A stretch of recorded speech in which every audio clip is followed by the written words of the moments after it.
Nós vamos, pela graça do Senhor, seguir para fechar o capítulo 8. E o texto que nós vamos meditar hoje, que vai do verso 31 ao verso 39, é justamente os versos que nós acabamos de cantar aqui sobre o amor de Deus. Quem nos separará do amor de Deus? Nós vamos meditar sobre essas verdades e veremos a profundidade, do amor de Deus para conosco e como nós devemos ser guiados e viver uma vida de retidão que justamente tem um propósito de ser gratos a Deus, de louvar a Deus e de buscar obedecer os mandamentos do Senhor, não por conta da salvação por meio da obediência, mas sim porque nós fomos salvos. Nós podemos obedecer porque o Senhor nos regenerou, e Ele nos regenerou porque antes de todas as coisas, Ele nos amou. E nós vamos ver hoje, pela graça do Senhor, na força do Espírito, o tamanho do amor de Deus e a profundidade do amor de Deus para com nós. Vamos então ler capítulo 8 de Romanos, do verso 31 ao verso 39. Assim diz a palavra do Senhor: que diremos, pois, à vista dessas coisas? Se Deus é por nós, quem será contra nós? Aquele que não poupou o seu próprio filho, antes por todos nós o entregou, porventura não nos dará graciosamente com ele todas as coisas? Quem tentará acusação contra os eleitos de Deus? É Deus quem os justifica. Quem os condenará? É Cristo Jesus, que morreu, ou antes quem ressuscitou, o qual está à direita de Deus e também intercede por nós. Quem nos separará do amor de Cristo? Será tribulação, ou angústia, ou perseguição, ou fome, ou nudez, ou perigo, ou espada? Como está escrito, por amor de ti, somos entregues à morte todo dia, fomos considerados como ovelhas para o matadouro. Em todas essas coisas, porém, somos mais que vencedores por meio daquele que nos amou. Porque eu estou bem certo de que nem a morte, nem a vida, nem os anjos, nem os principados, nem as coisas do presente, nem do porvir, nem os poderes, nem a altura, nem a profundidade, nem qualquer outra criatura poderá separar-nos do amor de Deus que está em Cristo Jesus, nosso Senhor. Que nós possamos agora refletir, nos aprofundarmos da palavra de Deus hoje. Nós vemos então, irmãos, vamos expor verso a verso. No verso 31, o apóstolo Paulo prossegue aquilo que ele já está expondo desde o início do capítulo 8. Nós vemos aqui que ele inicia o verso 31 dizendo: que diremos, pois, à vista destas coisas? Que coisas são essas? Nós devemos então retornar ao início do capítulo 8 para sabermos aquilo que o apóstolo Paulo está relembrando e se referindo aqui no verso 31. Ele está falando que nós vimos no capítulo 8, não existe mais condenação para aqueles que estão em Jesus Cristo, por meio do sacrifício do Senhor Jesus Cristo. Nós vimos que o que foi impossível à lei, ou seja, nos salvar, pois estava enferma por conta da carne, nós fomos salvos por causa do benefício de Cristo, da sua morte por nós. Nós vimos que aqueles que têm Cristo Jesus, aqueles que têm o Espírito, que andam segundo o Espírito, têm em si o Espírito Santo que ressuscitou Jesus Cristo dentre os mortos após 3 dias. É o mesmo Espírito que habita dentro de nós e nos vivifica o nosso corpo para que nós possamos viver uma vida que glorifica a Deus. Não tendo mais desculpas sobre a questão do domínio do pecado sobre nós, porque esse poderoso Espírito é o que está habitando dentro de nós e nos levando a praticar boas obras, vivificando o nosso corpo. Vimos também que por meio da obra do Senhor Jesus Cristo, fomos adotados por Deus e assim nós somos filhos de Deus por adoção. O irmão Vitor pregou essa perícope e nós vimos que o homem naturalmente, ele não é filho de Deus. Os homens nascem em inimizade, são inimigos de Deus, são filhos da ira, são filhos de Satanás, não são filhos de Deus. Mas por meio da regeneração, por meio da justificação, por meio da adoção, nós somos então chamados à família de Deus, conforme nós vemos lá em Efésios também, que agora antes estrangeiros, antes sem pais, antes inimigos, agora nós somos reconciliados pelo sangue de Cristo. E agora nós podemos chamar Deus de Pai. Isso é um benefício, é uma bênção que nós que nós não conquistamos, é uma bênção que foi conquistada por Cristo, é um privilégio que foi conquistado por Cristo em nosso favor. O fato de nós nos ajoelharmos e podermos falar Pai Nosso, às vezes nós não meditamos, nós só podemos falar Pai Nosso nas nossas orações porque Cristo morreu por nós. Porque Cristo, sendo o Filho unigênito de Deus, morreu e fez com que nós fôssemos agora co-herdeiros juntamente com Ele.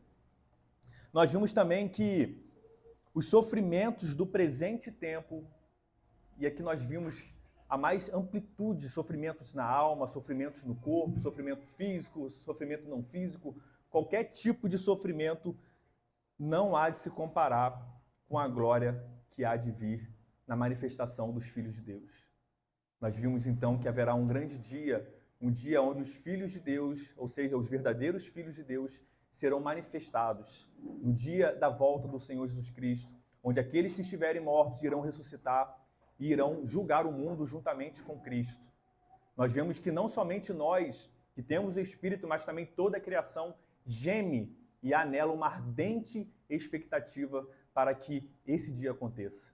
Porque a própria criação sofre pela corrupção do pecado. E a própria criação aguarda ansiosamente um dia em que os filhos de Deus serão manifestados e irão reinar nesse mundo.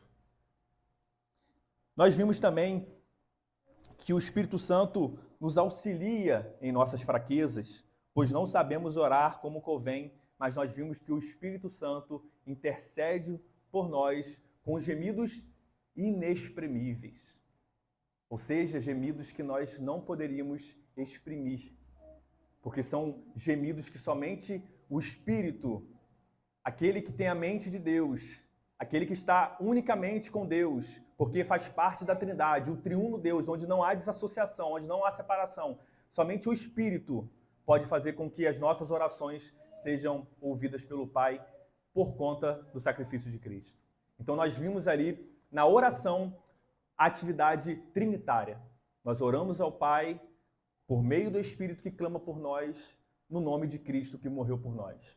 Nós vimos a atividade trinitária do nosso Deus. Nós vimos também que todas as coisas cooperam para o bem daqueles que amam a Deus e vimos que essas coisas muitas vezes são coisas ruins para nós. São sofrimentos, são adversidades, são tribulações. Não é somente as coisas boas, não são somente as coisas boas, mas até mesmo essas coisas estão cooperando e às vezes nós não entendemos, mas estão cooperando para o bem daqueles que amam o Senhor. Somente para aqueles que amam o Senhor, não a todos os homens. E por fim, nós vimos sobre a doutrina da predestinação. Nós vimos no domingo passado como essa doutrina maravilhosa, a doutrina onde Deus, antes que todas as coisas houvessem, antes que todas as coisas existissem, Ele, o Pai, o Filho e o Espírito pré-ordenaram todas as coisas antes delas serem criadas.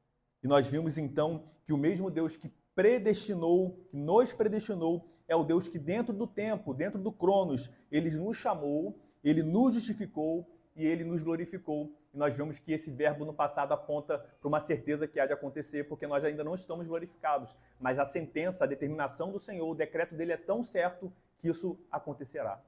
De tal forma que o apóstolo Paulo coloca isso no verbo passado, como se algo já tivesse acontecido. E agora, nós entramos no verso 31. Então, são todas essas coisas que o apóstolo Paulo está se referindo. O que diremos, pois, à vista todas essas coisas que nós vimos que Deus faz em nosso favor, das bênçãos derramadas por Deus, dos privilégios derramados por Deus, o que diremos nós diante de todas essas verdades? E o apóstolo Paulo fala, se Deus é por nós, quem será contra nós? E essa é uma verdade que deve nos trazer grande alegria, principalmente nos momentos de adversidade, nos momentos de sofrimento. Se Deus é por nós, quem será contra nós? E veja, irmãos, o se aqui, geralmente o se, essa conjunção, ela expressa uma condição que pode acontecer, ocorrer ou não. Se isso acontecer, nós temos aquilo. Se isso não acontecer, nós temos outra coisa. Mas veja que no contexto aqui que nós temos de Romanos, nós temos uma carta que o apóstolo Paulo aqui no capítulo 8 está expressando certeza. O se aqui não é uma condição incerta que pode ou não pode acontecer. mas o se aqui, nós poderíamos colocar uma conjunção aqui, uma expressão, visto que Deus é por nós, quem será contra nós? O apóstolo Paulo expressa uma certeza, Deus é por nós. E por que nós podemos concluir que Deus é por nós? Porque nós vimos todas essas coisas que Deus já fez em nosso favor. Diante dessas coisas, nós não podemos afirmar o contrário, que Deus não é por nós. Deus tem provado, por meio dos seus atos em nosso favor, que Ele é por nós. Isso é uma prova, nós experimentamos isso. Essa verdade expressa pelo apóstolo Paulo deve servir de grande consolação para nós, que somos realmente os filhos de Deus, pois temos sido expostos a inúmeras provas que demonstram que o amor de Deus por nós é enorme, é profundo. E se o Todo-Poderoso, irmãos, o Onipotente, se aquele que sonda todas as coisas e tudo, e nada te passa despercebido diante dos seus olhos, ou seja, o Onisciente, e aquele que domina e está em todos os lugares, se esse Deus, o Todo-Poderoso, Ele é por nós, quem será contra nós? O apóstolo Paulo está nos levando a refletir se o Criador, se o topo da hierarquia é em nosso favor, quem pode ser contra nós? E ele então vai desenvolver essa verdade com algumas questões práticas para demonstrar realmente que Deus é por nós, confirmando essa verdade. E ele entra então no versículo 32. E aqui está o maior exemplo do amor de Deus por nós. Aquele que não poupou o seu próprio filho, antes, por todos nós, o entregou. Porventura, não nos dará graciosamente com ele todas as coisas? Aquele que não poupou o seu próprio filho. Nós podemos fazer um exercício de ir até a Escritura, retroceder na Escritura, em Gênesis 22, onde nós temos uma narração que se assemelha à narração de Cristo indo ao Calvário. Nós temos lá em Gênesis 22 que a narrativa vai falar sobre Abraão e Isaque. Nós temos lá Abraão sendo provado por Deus, até que ponto ele seria fiel a Deus, até que ponto ele realmente poderia provar que ele amava e confiava em Deus. E nós temos então que Deus requer um sacrifício. E nós vemos que Abraão peregrina junto com seu filho Isaque e junto com alguns servos até um monte chamado Moriá. Nós vemos lá em Moriá, então, Abraão sozinho com Isaque. E aquele sacrifício que Isaque perguntou durante a estrada, cadê o sacrifício? Era ele próprio o sacrifício. E nós temos ali o próprio pai sendo provado por Deus e aceitando em matar o seu próprio filho. Mas nós vemos que no momento que Abraão estava preparado para tirar a vida de Isaque como sacrifício a Deus, uma voz do anjo grita dos céus para que ele não viesse a fazer aquilo. E nós temos então que Isaque é poupado. Esse é o verbo usado aqui no verso 32, poupado. Era iminente a morte. Era iminente a morte. Ele foi poupado. Nós vemos ali na narrativa que um cordeiro, que um animal, um novilho, é dado como sacrifício no lugar de Isaque. Isaque, então, é substituído por um animal. E quando nós vemos essa narrativa sobre Abraão e Isaque, e como Isaque foi poupado, não sendo Isaque o filho de Deus, o unigênito de Deus, nós vamos então a mais de 1000 anos depois dessa narrativa, e nós temos então agora o Senhor Jesus Cristo, o Deus encarnado, o Deus que pisou na terra dos homens, na terra dos pecadores. E nós temos um santo que Isaque não foi. Nós temos um justo que Isaque não foi. Nós temos um imaculado que Isaque não foi. E nós temos então uma narrativa que esse Jesus Cristo, esse Filho de Deus, o unigênito do Pai, que viveu aqui, foi humilhado por nós, nós vemos que Isaac, que foi poupado, nós não vemos a mesma coisa pelo Senhor Jesus Cristo. Nós vemos nos evangelhos que o nosso Senhor Jesus Cristo, antes de ser sacrificado pelos nossos pecados, ele foi humilhado, ele foi cuspido, ele foi açoitado, ele foi esbofeteado, ele levou murros no seu rosto. Ele foi humilhado por diversas humilhações verbais e físicas. Ele carregou a sua cruz numa expressão de humilhação. E no ápice da humilhação de Cristo por nós, nós temos ele sozinho, pendurado no madeiro. E ali, pendurado no madeiro, a gente poderia ainda, de repente, ter uma esperança de Cristo ter sido poupado. Afinal, ele era justo. Afinal, ele não tinha pecado. Afinal, ele não poderia morrer.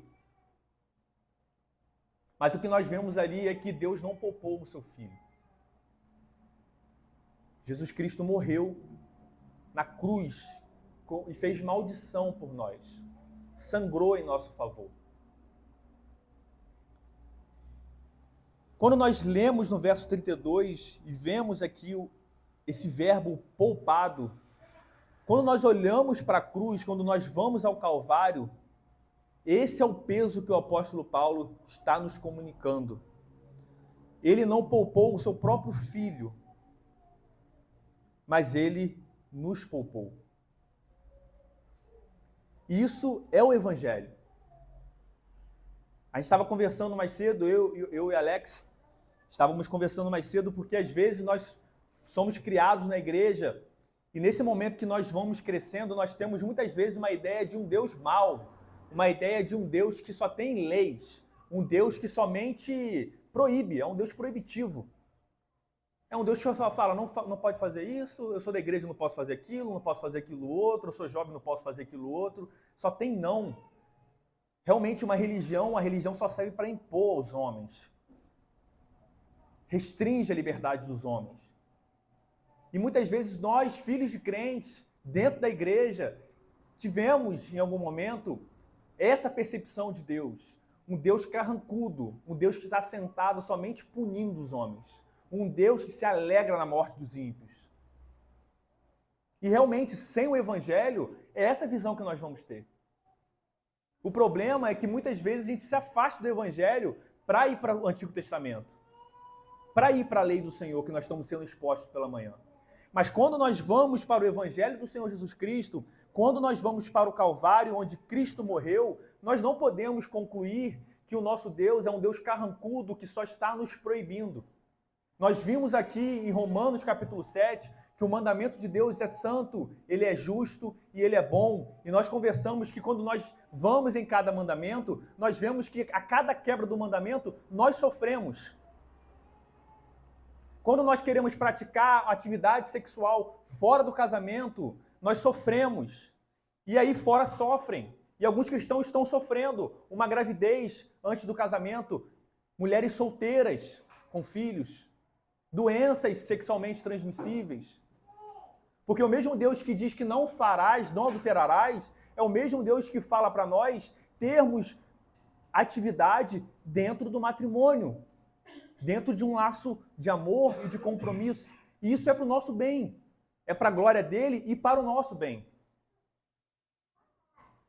Quando nós guardamos o dia do Senhor, o nosso Deus, além de nós glorificarmos a Ele, eles têm o nosso proveito porque nós descansamos dentro de um ciclo de 7 dias. 6 dias descansamos um. Então, quando nós vamos esmiuçar o mandamento do 1º ao 10º, nós chegamos a raciocínios que Deus está fazendo que nós gozemos de uma vida boa. O mandamento dele é para o nosso bem. Quando nós estamos nessa devoção a Deus, buscando obedecer os seus mandamentos, nós glorificamos a Ele e, como consequência, nós experimentamos gozo, nós experimentamos alegria e nós somos poupados de diversos males. Mas o mesmo Deus que dá o seu mandamento, o mesmo Deus que dá uma regra pesada de se cumprir, é o mesmo Deus que fala que nós não podemos cumprir. A regra é muito alta. Mas o mesmo Deus que fala que nós não podemos cumprir é o Deus que entrega o seu único filho para cumprir por nós. E aqui está a grande graça e a grande verdade do Evangelho. Sem o Evangelho, realmente Deus é apenas um Deus cruel. Mas Deus demonstra o seu amor no Evangelho. Cristo prova o amor de Deus por nós. Como ele prova? Ele prova morrendo em nosso lugar. Porque ele não foi poupado. Não foi poupado. Irmãos, antes de Deus alcançar as nossas vidas, aqueles que foram realmente alcançados por Deus, antes de Deus fazer a cirurgia nos nossos corações, tirar o coração de carne, de pedra e colocar aquele coração de carne, aquela cirurgia que a gente chama procedimento divino, onde aquele coração que é contrário a Deus, que não obedece os mandamentos do Senhor, que nutre ódio contra Deus e contra os seus mandamentos, quando Deus toca no nosso coração, quando Ele faz a cirurgia no nosso coração, nós experimentamos uma vida de comunhão com Deus. E nós entendemos, então, a magnitude do amor de Deus por nós.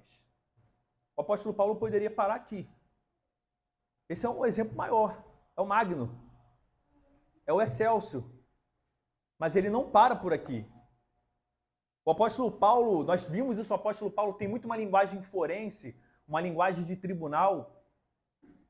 E essa linguagem, nós podemos imaginar o apóstolo Paulo sustentando dentro de um tribunal, e dentro de tribunal, quanto mais provas, melhor. E o apóstolo Paulo não para por aqui, ele quer dar mais provas do amor de Deus. Ele começa do maior. Deus não poupou o seu único filho. Nós vimos lá em Filipenses, ele abriu mão da sua glória. Irmãos, Cristo é Deus. Imagina onde Cristo habita, junto com o Pai e com o Espírito. E ele se resolve encarnar e fazer essa conexão dos pecadores, do seu povo, com o Pai. A gente não tem magnitude da profundidade disso. Um Deus, um ser que é totalmente outro, um ser que não sofre, que não morre, que não sente dor, que é muito maior do que nós podemos imaginar e decidir encarnar em nosso favor. E não somente encarnar, que já seria uma grande prova, mas morrer pelos pecadores. Como o apóstolo Paulo fala aqui, morrer pelo justo, pode ser que alguém morra. Mas Cristo morreu por nós quando nós ainda éramos pecadores, inimigos. E o apóstolo Paulo prossegue. Quem intentará acusação contra os eleitos de Deus? Quem os condenará? Novamente, nós vemos aqui no verso 33 e 34 uma linguagem forense, uma linguagem de tribunal do apóstolo Paulo. Nós vimos isso lá na justificação. A justificação é um ato judicial. Nós vimos que Deus, juiz, nos declara justos. Nós não somos justos por natureza. Mas há uma sentença em nosso favor que fala que nós somos justos. E essa é a mesma linguagem que o apóstolo Paulo está usando aqui novamente. Quem intentará acusação contra os eleitos de Deus? Quem intentará acusação? Aqui, comentando esse verso, o reverendo Sproul levanta uma pergunta. Quando nós falamos de acusadores, qual ser vem em nossa mente? Quem é o acusador desse século? Satanás. Ele é um tentador, mas ele também é um acusador. E ele tenta fazer a sua atividade como promotor, como acusador dentro desse tribunal. Ele tenta dar o seu melhor. Ele nos acusa todos os dias. Todos os dias, aqueles que estão em Deus, que estão em Cristo, que têm o Espírito Santo, ou em algum momento da vida, vai ouvir uma acusação na consciência sobre algum pecado. Às vezes isso surge de nós também, da nossa mente. Mas Satanás joga os seus dardos inflamados contra nós. E nós somos, então, levados a raciocinar que realmente nós não somos dignos. Eu não mereço Deus. Eu vou me afastar, eu sou pecador. Veja, essas palavras são verdadeiras. Nós não somos dignos, nós não somos merecedores. Mas veja, o Espírito Santo, quando ele age em nosso coração, ele traz essas verdades para nos levar aos pés da cruz e confiar nos méritos de Cristo. Satanás, quando utiliza essas verdades, ele deturpa, como ele é um grande deturpador, como nós vimos na queda do homem, ele pega uma verdade e deturpa ela para transformá-la em mentira, ele faz com que nós não corramos para Cristo, mas que nós, na verdade, nos escondamos de Cristo, como Adão e Eva fizeram quando pecaram. Veja a diferença. Se o que passa na nossa mente não nos leva à cruz, não vem da parte de Deus. Se aquilo que nós temos ouvido na nossa mente sobre os nossos pecados tem nos levado não ao arrependimento, mas para fugir de Deus, é bem provável que a nossa mente pecaminosa está agindo e Satanás também está agindo contra nós. E o apóstolo Paulo fala que nesse tribunal divino, nesse tribunal onde Satanás está diante de Deus, falando contra nós, arrolando cada tipo de pecado que nós temos cometido, o apóstolo Paulo fala que quem pode intentar alguma acusação contra os eleitos de Deus? Nós vimos que é o Todo-Poderoso. Nós vimos que é o Supremo Juiz até aqui na Epístola.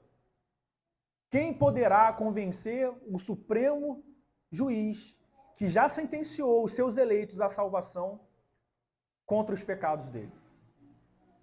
E mais, no mesmo tribunal onde o Supremo Juiz já nos declarou justo, é o mesmo tribunal onde Jesus Cristo é nosso advogado fiel.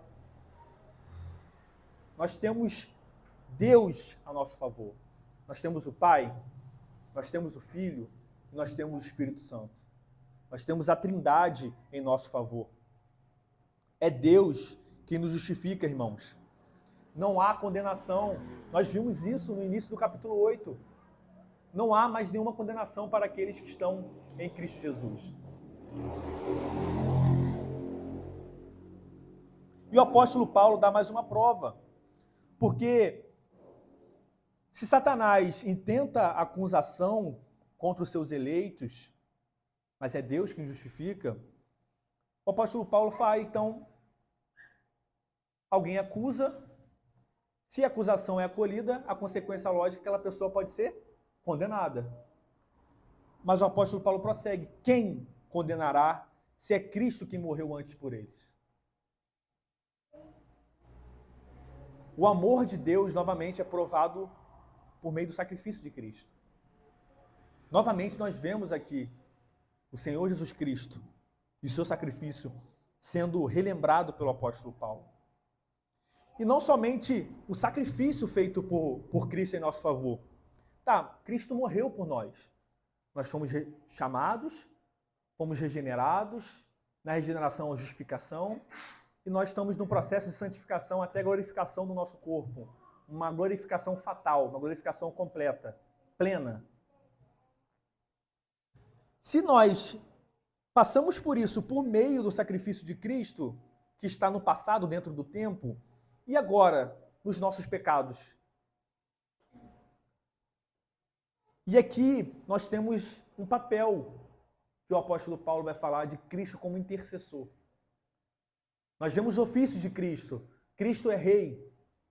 Ele está sentado à destra de Deus Pai, governando todas as coisas para o nosso bem e para a sua glória. Nós vemos também que Cristo ele é profeta. Ele pisou aqui e profetizou. Nós temos nos evangelhos as profecias, nós temos nos apóstolos a profecia de Cristo e toda a palavra Cristo. Cristo como profeta. E nós temos Cristo como sumo sacerdote. E aqui o sumo sacerdote, nós voltamos ao Antigo Testamento, à antiga dispensação, que era aquele escolhido por Deus, que entrava periodicamente no Santo dos Santos e sacrificava em favor de si e em favor do povo. Quando a palavra de Deus fala que Cristo é o nosso intercessor, nós temos um intercessor muito superior. Porque se a intercessão feita por homens pecadores, que eram os sumos sacerdotes, que eram intercessões que prefiguravam Cristo que haveria de vir, que haveria de ser manifestado, quanto mais o próprio Deus intercedendo por nós.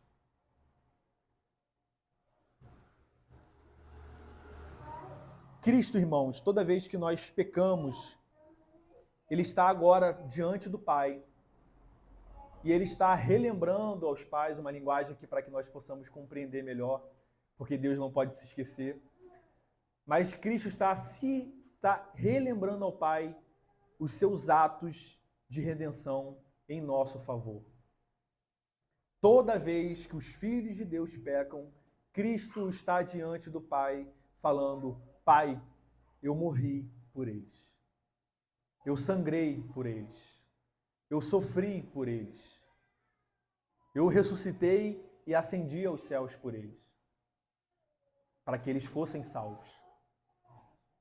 E essa é uma grande intercessão que Cristo faz em nosso favor. Em Hebreus capítulo 4, vamos abrir a palavra do Senhor em Hebreus capítulo 4.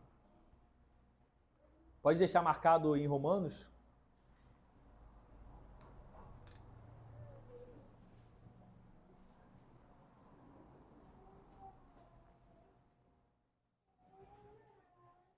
Hebreus capítulo 4, verso 14. Tendo, pois, a Jesus Cristo, o Filho de Deus, como grande sumo sacerdote que penetrou os céus, conservemos firmes a nossa confissão. Porque não temos sumo sacerdote que não possa compadecer-se das nossas fraquezas. Antes foi ele tentado em todas as coisas, à nossa semelhança, mas sem pecado. Acheguemo-nos, portanto, confiadamente junto ao trono da graça, a fim de recebermos misericórdia e acharmos graça para socorro em ocasião oportuna. Veja, irmãos, nós temos Cristo como sumo sacerdote, e ele, como sumo sacerdote, ele se compadece das nossas fraquezas, porque ele mesmo, quando encarnou, ele mesmo experimentou todas as coisas, todo o nosso sofrimento, todas as nossas humilhações e todas as nossas tentações. Mas ele não pecou. Por causa de Cristo, por causa de sua intercessão, aqui o autor de Hebreus vai falar que nós devemos nos achegar confiadamente ao trono da graça.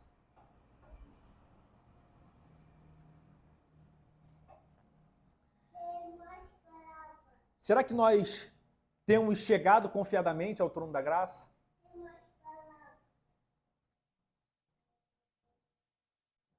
Será que essas verdades sobre a morte e ressurreição de Cristo, nós estamos vendo, irmãos, que nós fomos poupados.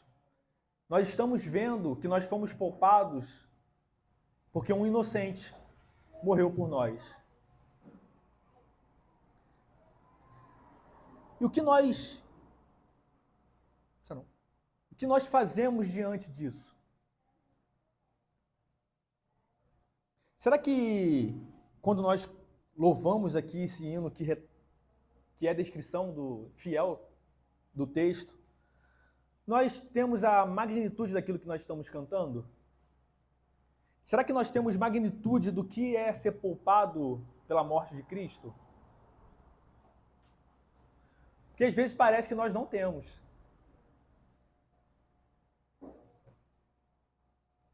Se nós vamos para... Nós temos falado isso reiteradamente, porque a epístola de Romanos nos leva a falar isso reiteradamente.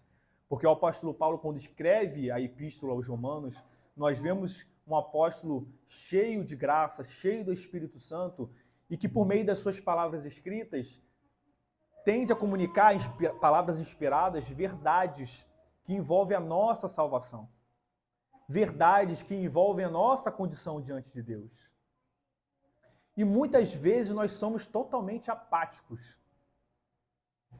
Apáticos diante dessas verdades. Nós não damos graças a Deus dentro do nosso coração. Muitas vezes o fato de Cristo ter morrido por nós é uma coisa que nós temos ouvido desde quando quem é cristão, né, desde o berço, desde quando tu na igreja está ouvindo. E nós chegamos a um ponto de isso soar uma coisa comum. Nós tiramos o peso da glória, tiramos o peso da extraordinariedade, que é o fato de Cristo, o Filho de Deus, o Deus, encarnar e morrer em nosso favor. Se nós tivéssemos a magnitude real, irmãos, do que significou isso para Deus Pai, entregar o seu próprio Filho, se nós tivéssemos magnitude daquilo que há de vir, nós vimos isso em Apocalipse, quando fomos expostos que as tribulações do presente tempo não há de se comparar com a glória que há de vir, nós não ficaríamos apáticos quando ouvíssemos a palavra de Deus e cantássemos sobre ser poupados por causa da morte de um inocente. Será que a morte de um inocente, maior ainda, a morte de Deus, não é suficiente para nos motivar a glorificar esse Deus?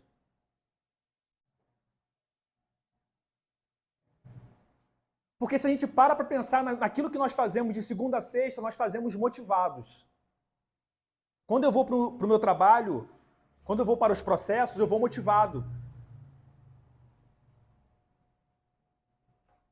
Eu vou motivado pela performance, eu vou motivado pela retribuição. E cada um de nós acredita que existem coisas que nós fazemos muito motivados. E nós vamos com maior alegria, motivados mesmo. E são coisas temporais. São coisas que amanhã, se nós não acordarmos, nós não faremos. E o mundo continuará sem isso. Será que o fato de Deus ter poupado nós por causa da morte do seu Filho unigênito não é razão suficiente para nós sermos motivados a todo dia acordar e glorificar a esse Deus, a todo dia acordar e nos devotar em oração, em leitura da palavra? Nós não fazemos isso. Ou quando fazemos, fazemos muito aquém. Nós entregamos miséria a Deus.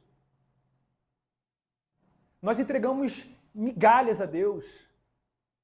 Nós entregamos migalhas no culto. Nós entregamos migalhas na oração, quando se vai na oração. Né? Migalhas quando se vai na oração.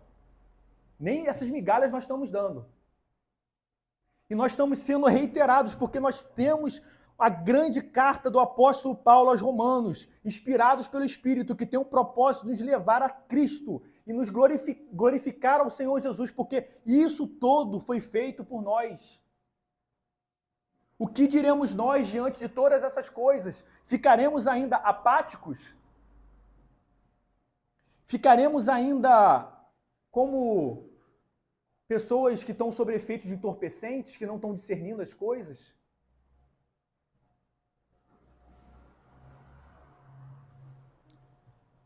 Que a palavra do Senhor, irmãos, venha falar aos nossos corações para que nós possamos realmente, todos os dias, é uma luta. Romanos 7, o apóstolo Paulo fala, a experiência própria dele, é uma luta, todos os dias guardar os mandamentos do Senhor. É uma luta. Mas é uma luta que nós temos que lutar todos os dias. É uma luta que nós temos que lutar todos os dias. Calvino falava que lutamos sempre, mas também vencemos sempre em Cristo. Lutamos sempre, mas também vencemos sempre em Cristo. E às vezes nós não agimos como quem está lutando, sabe? Não parece que nós estamos lutando.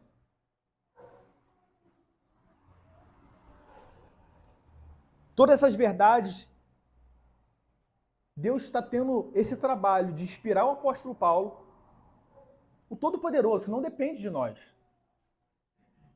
que é totalmente suprido, que é pleno em todas as esferas. Um Deus que continua sendo pleno sem nós. Um Deus que já deu filho.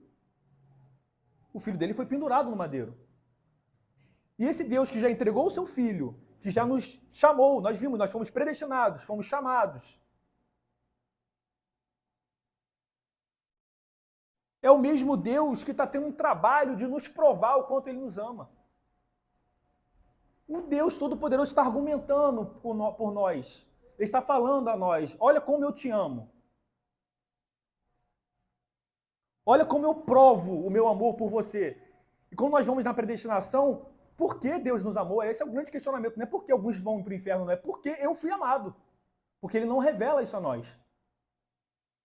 E o Deus que ama o seu povo, que entrega o seu filho para morrer por nós, para a salvação desse povo, para que nós, aqueles que realmente têm um espírito, um dia estaremos com ele.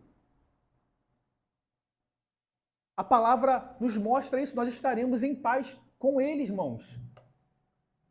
Nós estaremos na mesa com Cristo. E nós seremos relembrados todos os dias dos atos de Cristo por nós.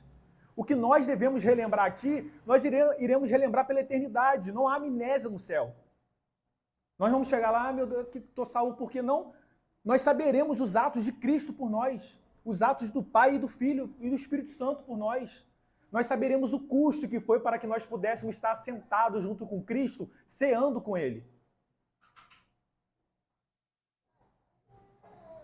E se nós todos os dias pedimos ao Espírito para falar o nosso coração, se nós todos os dias lembrarmos que Deus nos ama e da prova que Ele faz a nosso favor, nós estaremos muito mais motivados para ler a palavra.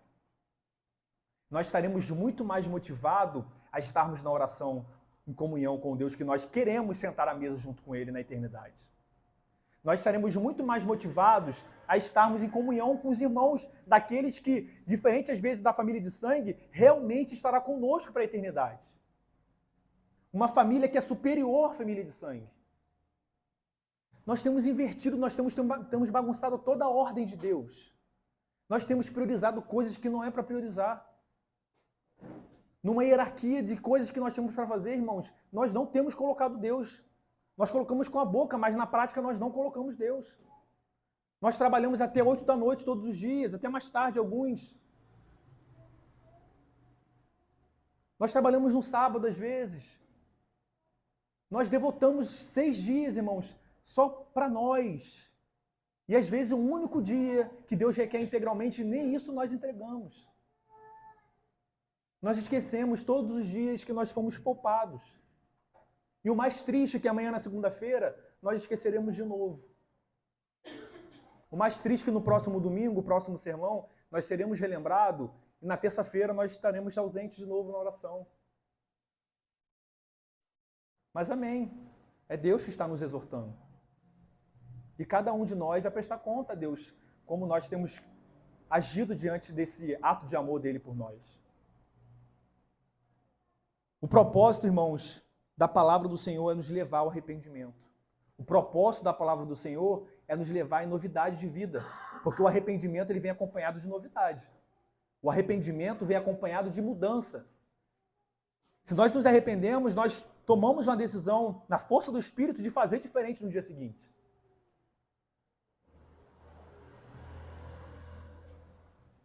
Quem nos separará do amor de Cristo? Será tribulação? Será angústia? Será perseguição? Será a fome? Será a nudez? Será o perigo? Será a espada? Quando nós vamos para o contexto do apóstolo Paulo, a gente tem ainda mais noção do que ele está escrevendo. Um momento de perseguição, onde cristãos estavam morrendo pela fé. O apóstolo Paulo está falando que é tribulação, irmãos, ou seja, todo gênero de sofrimento. Ele está falando que a angústia é um sofrimento da alma, interno. Ele está falando que a perseguição, ou seja, aquela violência tirânica contra os filhos de Deus, por causa da fé que eles professam, por causa de Cristo. A fome, a nudez, o perigo, ou seja, risco de morte iminente o tempo todo. A qualquer momento poderiam ser pegos, presos e mortos. Espada, batalha, morte também. E muitos cristãos, quando nós vamos lá no Portas Abertas, experimentam isso. Experimentam isso, irmãos. Nós vimos agora alguns cristãos que foram mortos no domingo, acho que foi mês passado. Alguns cristãos, para estarem agora reunidos, para glorificar o Deus que salvou eles estão passando risco de morte. Eles tiveram um dia, muitas vezes, passando fome. Eles estavam presos e nus para serem torturados. E diante de todas essas coisas, eles foram confortados do Espírito, porque nenhuma dessas coisas pode separá-los do amor que está em Deus. Nenhuma dessas coisas, desses sofrimentos, pode separá-los do amor de Deus. E nós temos fartura de comida. Nós temos roupa em abundância. Nós não estamos em guerra. Nós não iremos morrer se pregarmos a Cristo aí fora. Diante dessa realidade tranquila, nós não fazemos nem a metade do que aqueles irmãos estão fazendo, sofrendo na carne. Isso é constrangedor. É muito constrangedor para nós. Isso é muito constrangedor para nós. A dificuldade que nós temos de estar motivados, enquanto aqueles cristãos são motivados com risco de morte. O irmão Vitor pregou aqui, não adianta pedir por perseguição. Perseguição não purifica a igreja. Nós temos isso, a história prova isso. Nós temos que pedir a Deus e ao Espírito que Ele vivifique a nós, que Ele nos avive e que nós possamos experimentar os avivamentos que nós lemos nos livros.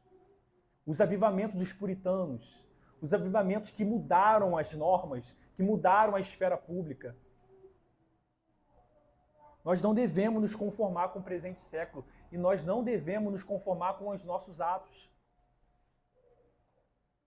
Nós devemos todos os dias clamar a Deus para fazer diferente. Todos os dias. Para que a nossa vida seja um culto vivo a Ele. Um culto vivo ao Deus vivo. Um culto vivo ao Deus verdadeiro. Um sacrifício vivo a Ele. E isso, irmãos, são decisões que nós fazemos todos os dias. Nós temos que parar de colocar a fé no campo abstrato. Somente na mente. Nós devemos agir todos os dias. Tomar decisões que demonstram que nós amamos a Deus. Decisões práticas. Fazer. Não é pensar que você ama a Deus, que eu amo a Deus e não mudar em nada. Por amor de ti, somos entregues à morte o dia todo. Fomos considerados como ovelhas para o matadouro. Nós não experimentamos isso.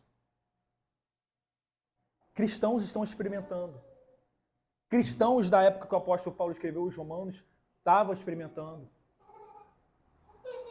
Ele cita aqui o Salmo 44. Veja o tamanho da magnitude do amor de Deus, porque o Senhor está falando que todas essas coisas não podem nos separar do amor dele. Isso nos deve fazer confiar ainda mais nele, porque essas coisas não podem nos separar.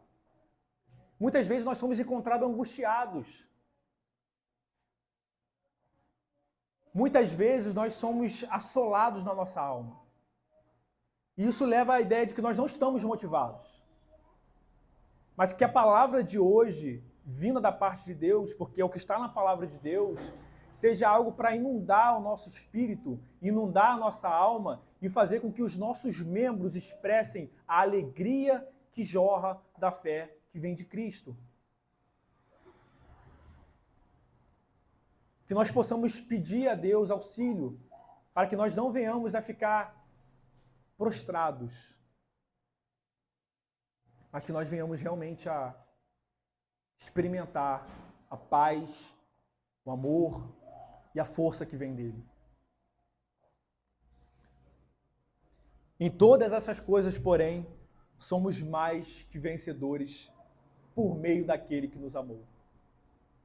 Por meio de Deus, nós somos mais que vencedores. Quando o apóstolo Paulo fala em outra passagem, quando estou fraco é que sou forte. O apóstolo Paulo reconhece que na fraqueza é que se manifesta o poder de Deus. Quando o homem reconhece que é fraco, é que o poder de Deus se manifesta. É em Deus que nós somos mais que vencedores. É em Deus nós somos mais que vencedores. Lutamos sempre, mas também vencemos sempre. E aqui, irmãos, cuidado com a visão triunfalista que nós temos visto por aí. Cuidado com uma visão de triunfo que não é essa visão aqui. Essa visão nos aponta para um triunfo, sim. Somos mais do que vencedores, mas não é essa teologia triunfalista que nós estamos vendo por aí hoje. O que é pregado aí hoje é que aqueles que estão em Cristo não sofrem. Que aqueles que estão em Cristo não podem ficar desempregados. Aqueles que estão em Cristo são prósperos. Afinal, Em Cristo, somos mais que vencedores. Mas o contexto onde está isso não descarta sofrimento.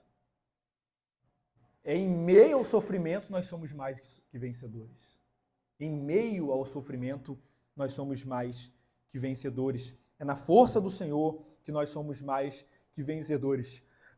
E é interessante que o apóstolo Paulo, que escreveu essa epístola e fala dessa verdade, que em Cristo nós somos mais que vencedores, lá em 2 Timóteo, capítulo 4, quem puder abrir, pode abrir a palavra do Senhor, 2 Timóteo, capítulo 4, nós vemos que o apóstolo Paulo, que escreveu essas verdades, que está falando que em Cristo nós somos mais que vencedores, é o apóstolo Paulo que demonstrou isso até o final da sua vida. Até a sua morte ele demonstrou que ele era mais que vencedor em Cristo Jesus. O contexto que nós vamos ler aqui de 2 Timóteo, irmãos, é o contexto onde o apóstolo Paulo se prepara para ser decapitado.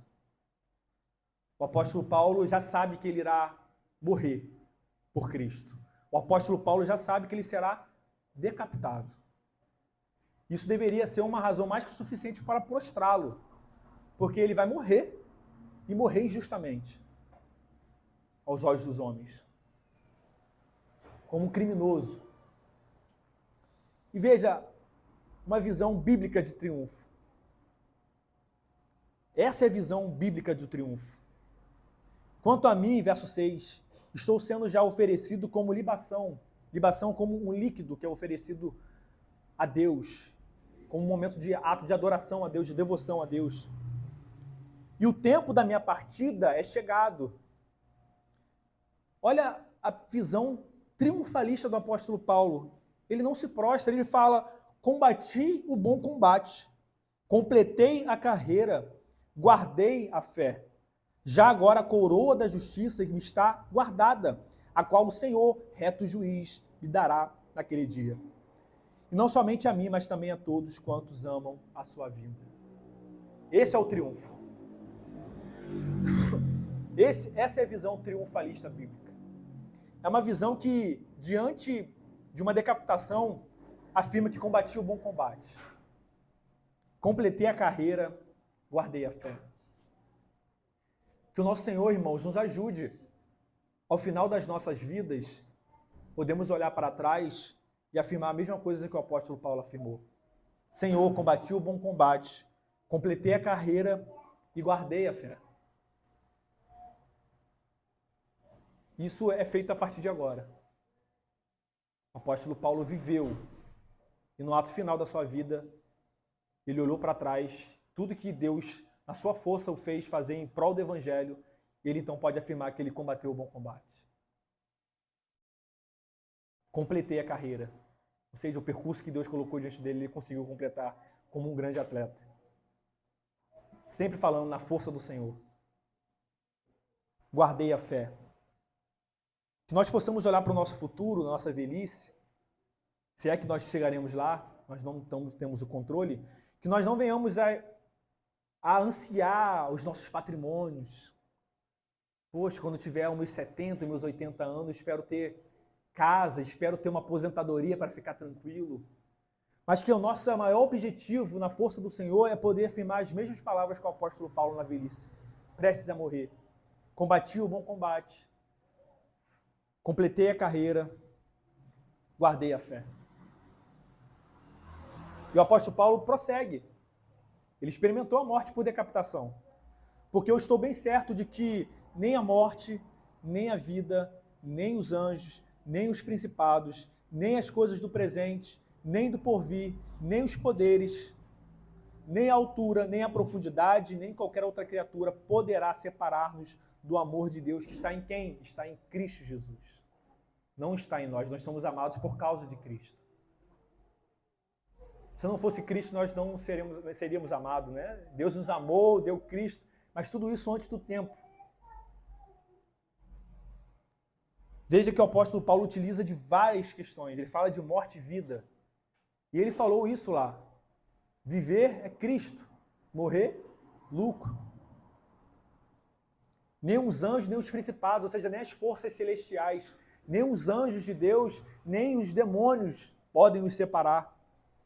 Nem o presente tempo, nem do porvir, ou seja, do porvir as angústias, do porvir a ansiedade, que muitas vezes nos tira a alegria no presente.